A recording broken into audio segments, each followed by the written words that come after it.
Imagine a world with no traffic signals, no traffic collisions, and no traffic congestions. My friend Emmanuel Garcia and I, Umer Mujeeb, have come up with a brilliant concept that eliminates all of the mentioned problems. If implemented, it would not only be beneficiary for the motor vehicle operator, but also for the government. The basic idea is to have computerized devices installed into every car, facilitating communication between them. To understand the function of this communication device, picture two cars on different routes traveling towards each other. Without the communication device, the cars are bound to collide. When the communication device is installed, the car traveling on a lower level highway would be slowed down so that both the cars would pass by safely.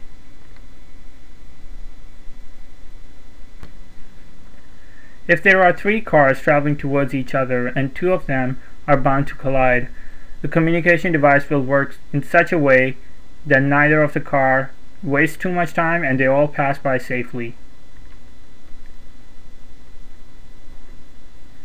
After the communication device is installed, the cars pass by safely.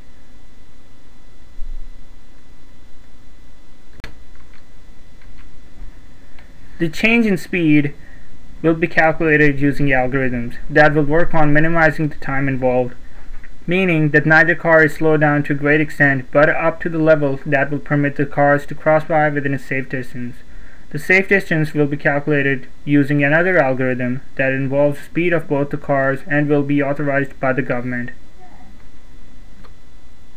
If two cars are on the same level highway approaching an intersection, the car on the left will have the right of the way and the other car will slow down.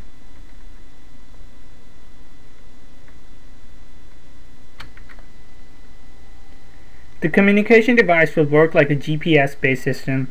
In addition to the communication with the satellites, there will be receivers on ground so that if the car is moving through a tunnel, it will not lose signal. The ground-based system will give more accuracy in the position of the car and can also serve as a Wi-Fi provider. The ground-based system could be replaced by the mobile phone networking system to cut down on production costs.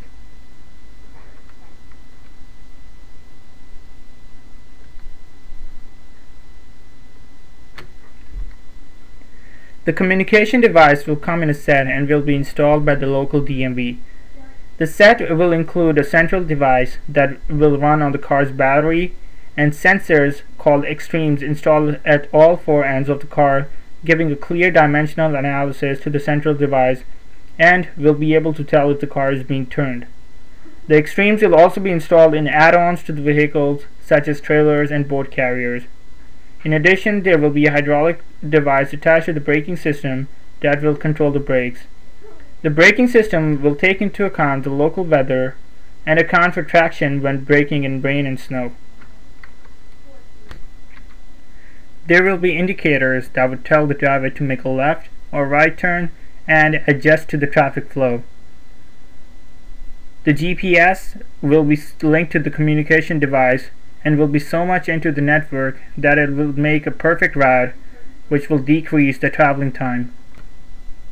For a car that wishes to make a left, right, or U-turn, there is a need to have turning lanes like the ones now, but with no signal.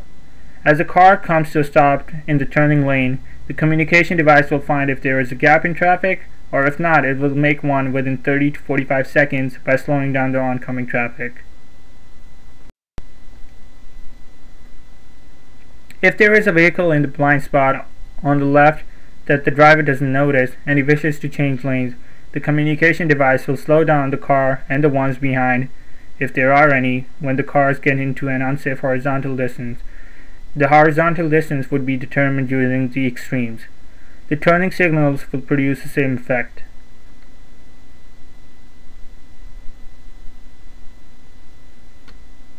If the driver is looking at his blind spot in order to change lanes or is distracted by something else and the vehicle in front suddenly slows down, the communication device will slow down the car and the ones behind it to avoid the collisions.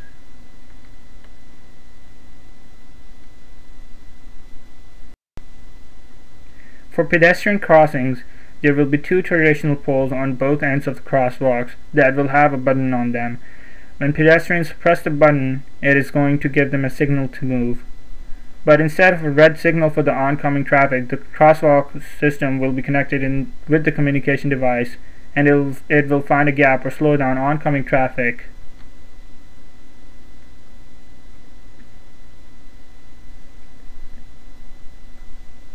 There will be sensors on the pole that will determine if the pedestrian has crossed all the way to the other side. The sensors will also help if a pedestrian starts walking on the crosswalk without pressing the button, and slow down the oncoming traffic instantaneously. Pressing the button would be advisable to avoid a sudden disruption in the traffic flow. In heavy traffic, the communication device will make a slower traffic flow and eliminate total stop. In busy intersections, the device will form groups of cars.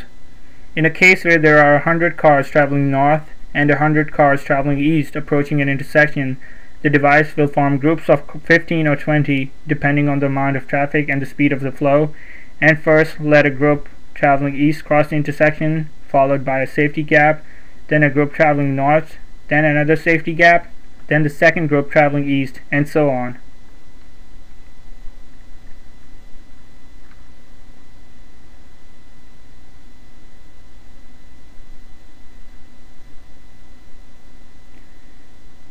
Between two traffic flows, the communication device will make sure that the cars turning left and right pass by, and the pedestrians will also cross by safely.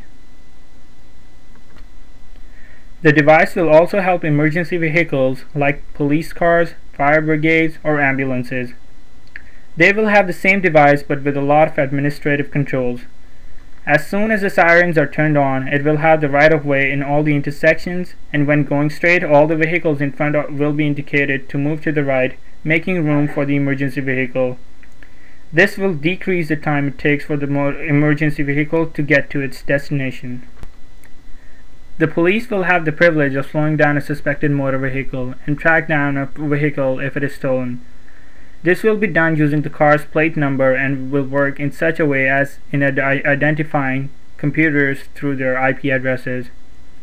If a person figures out a way to turn the device off, the police will know right away through a software that runs like the ones that tell you which of your friends are online, but this time only the ones offline will pop up and the ones online will not be displayed.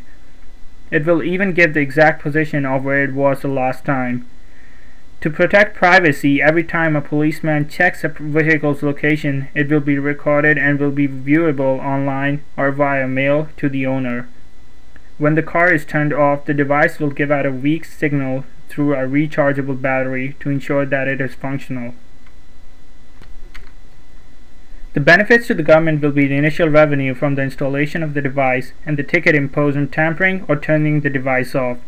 There will also be hundreds of jobs created through this process for both installation and maintenance of the device. The police will still be able to give out speeding and reckless driving tickets. The government can add the cost of maintenance to car inspections and registrations. For every $1 billion spent on maintenance, it would add less than $4 to an individual owning a motor vehicle. Considering the savings on car insurances and other great benefits, it is not a bad deal. Drivers will save a lot of time since they would not have to wait in traffic delays and on traffic signals. The average percentage difference between highway and city fuel consumption for most cars is about 40%. This means that on average, vehicles would have 40% more miles for every gallon if they had highway fuel consumption in the city. Considering this, we can confidently conclude that there would be a lot of savings on energy if drivers don't have to come to a full stop every half a mile. Brought to you by M&G Corp.